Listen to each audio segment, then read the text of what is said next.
बिस्मिल्लाहिर्रहमानिर्रहीम, अस्सलाम वालेकुम। मैं हूं शाहिद सकलैन और आप देख रहे हैं मेरा यूट्यूब चैनल। आज 30 नवंबर है, बुध का दिन है और आज की इस वीडियो में हम बात करेंगे कराची में होने वाले एक अफसोसनाक वाक़े के हवाले से। गुज़श्ता रोज़ एक ख़बर आती है कि कराची के इलाके मलीर शमसी सोसाइटी में किसी ने जो है वो 3 बच्चियों समेत एक माँ को गला काट कर जो है वो उनकी मौत हुई। छुरी से वार करके गला काटा गया और साथ साथ जो इनका सरबराह था घर का, फवाद नामी शख्स जो एक कंपनी में मैनेजर था, वो जो है वो भी ज़ख्मी हालत में मिला है। पुलिस वहाँ जाती है, पुलिस जो है वो लाशें वहाँ से रिकवर करती है और उसके बाद जो है ज़ख्मी को भी हस्पताल मुंतकिल करती है। पुलिस की तफ्तीश आगे बढ़ती है, पता चलता है कि इनका कत्ल किसी और ने नहीं बल्कि इनके इसी वालिद फवाद ने, जो कि ज़ख्मी हालत में मिलता है, किया है। आज फवाद ने पुलिस को एक बयान रिकॉर्ड करवाया है।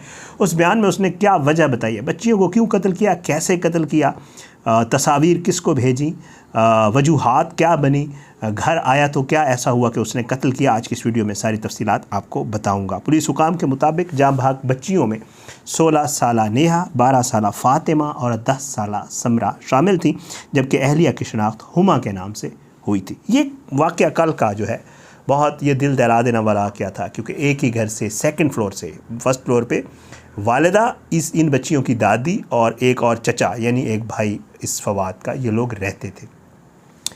लेकिन पुलिस जो है वो तहकीकात कर रही थी। ये फवाद जो है ये किसी निजी कंपनी में कहते हैं सेल मैनेजर था और जो है पहले ही ये ख़बरें आना शुरू हो गई कि शायद इसी फवाद ने ही इन बच्चियों को कत्ल किया है और शायद कत्ल से पहले कोई नशा आवर चीज़ खिलाई है, जिसकी वजह से कत्ल के पहले जो कार्रवाई की गई उसकी आवाज़ नीचे नहीं आई। लेकिन उसके साथ ही फिर बच्चियों की दादी का भी बयान आ गया, वो आपने देखा होगा टीवी के ऊपर।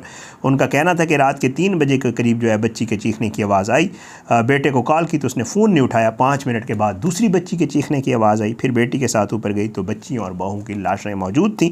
बच्चियों की लाशें एक कमरे में और बहू की लाश जो है वो दूसरे कमरे में मौजूद थी। वज़ीर आला सिंध का इस पर नोटिस हुआ। ये सारी ख़बरें आपको बताने का मकसद ये है, गवर्नर सिंध ने भी जो है एडिशनल IG के वाक़े की रिपोर्ट तलब की और सबको जो है शदीद दुख हुआ। ये सारा वाक़या जो है कल हो गया। अब जो है इसके जो मुल्ज़िम था, जो मेन कल्प्रेट है, वो सबसे बड़ी जो है इसमें उसने ही बताना था कि आखिर हुआ क्या है। लेकिन उसकी हालत जो है उस वक्त ख़तरे में थी, क्योंकि उसने अपने गले पे भी छुरी फेर दी थी और वो बोलने के काबिल अब तक भी नहीं है। पुलिस को उसने मोबाइल फ़ोन के ऊपर टाइप करके अपना बयान दिया है और उसने उसमें सारी रीज़न्स, उस दिन का वाक़या, वो सारी चीज़ें लिखी हैं। वो मैं आपको बता देता हूँ कि हुआ क्या उस दिन, जो मामला हुआ। जनाब, ये जो शख्स है फवाद, इसने कहा कि जी मैंने जो है, अच्छा, इन लोगों के जो है वो जनाजे वग़ैरह भी हो गए हैं। पुलिस ने बयान रिकॉर्ड किया है और जो है इन लोगों की तदफीन भी जो है सुपुर्द खाक इनको कर दिया गया है। पोस्टमार्टम गुज़श्ता रात कर लिया गया था, जबकि मय्यतें आज छीपा सरखाने शरह फैसल से घर मुंतकिल की गई और नमाज जनाजा जो है अज़ीम मस्जिद तदफीन अज़ीमपुरा कब्रिस्तान में हुई। और जो है फवाद जो है वो अभी तक बोलने के काबिल नहीं है और इब्तदाई बयान जो है वो उसने रिकॉर्ड करवाया है। वो कहता है फवाद फवाद जो है वो 5 साल से लोगों के पैसे इन्वेस्ट कर रहा था और उसने 7 इन्वेस्टर्स के नाम भी दिए हैं जिन्हें शामिल तफ्तीश किया जाएगा और पुलिस जो है मुल्ज़िम के ख़िलाफ़ मुकदमा भी दर्ज करी। अब इसने बयान में क्या बताया? बयान में ज़ख्मी फवाद ये कहता है कि जी दोपहर 1 बजे मैं घर गया तो नीचे वालिदा से मिलने गया। सलाम करने के बाद वापस ऊपर अपनी बीवी और बच्चों के पास चला गया। मुल्ज़िम का कहना था कि मेरी बीवी मुझसे लड़ने लगी कि हर बार आप नीचे अम्मी से मिलकर ऊपर क्यों आते हैं। ये बात काफ़ी बढ़ने लगी। मैंने ठंडे दिमाग से काफ़ी देर उसे समझाने की कोशिश की। फवाद ने बताया कि इस दौरान मेरी दूसरी बेटियां स्कूल से वापस आ गईं। मिलकर खाना खाया। मेरी बीवी ने हमारे साथ खाना नहीं खाया और बदतमीज़ी करती रही। मेरा अपनी बीवी से झगड़ा चल रहा था। किसी बात पे पहले भी वो कहता है कि हमारा आपस में झगड़ा था। ये उसका बयान है जो उसने दिया है। अब इसमें किस हद तक सच है ये अल्लाह ताला बेहतर जानता है, लेकिन बहरहाल एक बहुत ही घिनौना वारदात इस शख्स ने की है और दिल दहला, मतलब ये इससे बड़ी हैवानियत नहीं हो सकती कि अपने ही बच्चों को और अपनी बीवी को। फवाद का कहना है कि जी खाना खाने के बाद मेरी बीवी ने मुझसे फिर बदतमीज़ी शुरू कर दी। मेरी बड़ी बेटी जो पढ़ रही थी वो रोने लग गई और कहने लगी कि आप लोगों के झगड़े में हम लोग परेशान होते हैं, आप लोग मेहरबानी किया करें, आप मत लड़ा करें इतना। मुझे ने बताया कि मेरी दूसरी दोनों बेटियां जो है वो सोने के लिए लेट गई। मैं भी, बच्चे जैसे आते हैं स्कूल से थके हुए आते हैं तो कुछ बच्चे जो है वो दोपहर को सोते हैं। बहरहाल क्योंकि अर्ली राइज़र होते हैं बच्चे, सुबह सवेरे उठ के स्कूल जाते हैं। वो कहते हैं कि जी दूसरी बेटियाँ जो हैं वो सोने के लिए लेट गई। मैं बाहर वाले रूम में था, बीवी ने नहाने जाना था। बीवी नहाने जाने से पहले फिर मुझसे लड़ने लगी। मैं इसको समझाते समझाते थक गया तो सोचा सबको मार के ख़ुदकुशी का मंसूबा बनाया और अपने भाई को भी बताया। ये वो जो आप ख़बर सुन रहे थे, आज उसने बाकायदा तौर पे पुलिस को ये बताया है कि जब मैंने कहा कि इन सब का मैं कला कमा करने लगा हूँ तो इतलात ये है कि इसका एक भाई जो है वो मुल्क से कहीं बाहर होता है। इसने नीचे वाले भाई को बताया तो ज़ाहिर बात है वो आ जाते ऊपर, मामला रफा दफा हो जाता, वो बचा लेते, कोई ऐसी सुकाश रही नीचे वाले भाई को बता देता। लेकिन इसने जो पुलिस की भी जो कल भी खबर चल रही थी वो ये है कि इसने कहीं इसका भाई कोई बाहर होता है, आउट ऑफ कंट्री होता है, उसको कॉल किया और उससे बताया कि जी हमारा लड़ाई हुई है और मैं इन सबको मारने लगा हूँ। बहरहाल 2 बेटियाँ सो गई, एक बेटी पढ़ रही थी, वाइफ जो है वो वॉशरूम नहाने के लिए चली गई।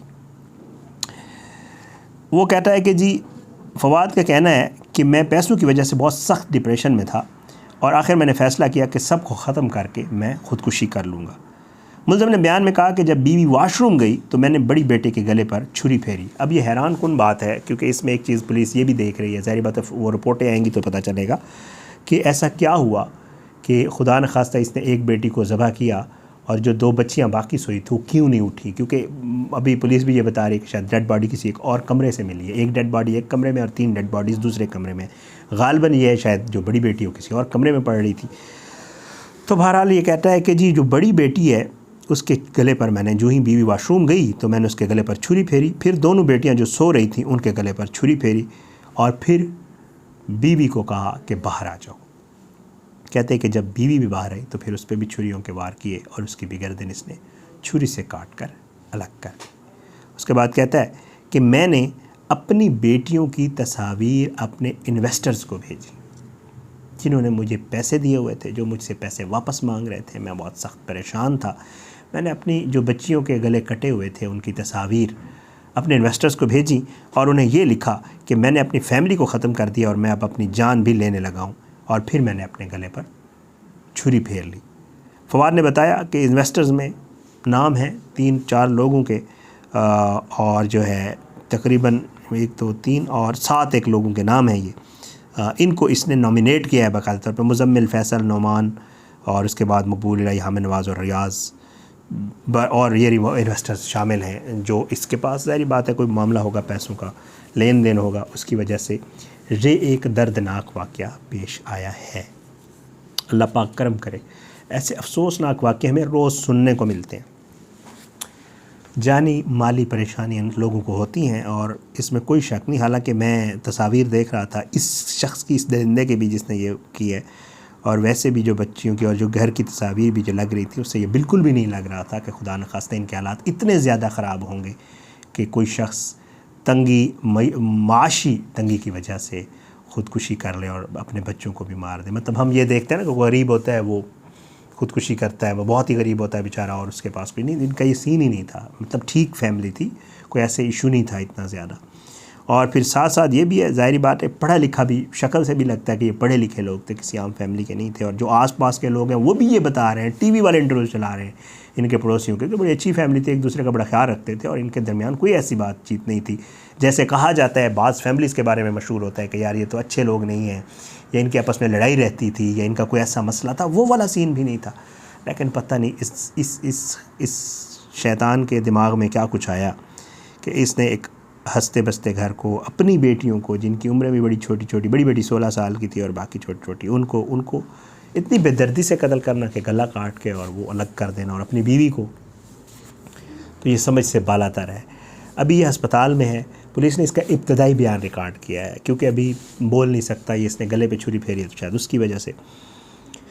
लेकिन ये जब ठीक होगा तो शायद पुलिस इसको अपने तरीके से इतराफ़ तो इसने कर लिया, इसने कह दिया कि मैंने मारा है, लेकिन ज़ाहिर है इसकी वजूहात, इसके पीछे क्या थी, शायद इसकी कुछ और वजूहात भी हो सकती हैं जो ज़ाहिर है बाद में वक्त आने पे पता चलेंगी। इब्तदाई मालूमात पे इसने इतराफ़ भी कर लिया और ये बता भी रहा है कि मैंने ख़ुद मारा है। लेकिन हैरान कुन तौर पर आवाज़ नहीं आई। वो वाली चीज़ भी अभी जो है वो होने वाली है इन्वेस्टिगेट कि आखिर किसी नीचे वाले को पता क्यों नहीं चला। वालदा क्या कहते हैं कोई सीढ़ियाँ नहीं चढ़ सकती, बेचारी बीमार। कल मैंने उसका इंटरव्यू भी देखा है, कल टीवी वाले चला रहे थे। तो इतना अफसोसनाक वाक़या, और पुलिस को ये बयान जो है ये बहुत ही हैरान कुन और अफसोसनाक भी है। बहरहाल अल्लाह ताला जो है वो सब पे अपना करम करे, अल्लाह सब पे अपना रहम करे। और इस हवाले से मज़ीद भी कुछ तफसीलात जो इंशाअल्लाह सामने आएंगे आपके साथ शेयर करेंगे। आज इसने वीडियो बयान दिया था, मैंने कहा आपके साथ शेयर कर दूँ। अपनी दुआओं में याद रखा करें। अल्लाह पाकिस्तान का हमें नासिर इसके खिलाफ सासने करने वालों को नस्तानाबूद करे, ज़ालिमों को इबरत का निशान बनाए, मज़लूमों को इंसाफ मिले। और अपनी दुआओं में याद रखा करें। पाकिस्तान जिंदाबाद। अल्लाह हाफ़िज़।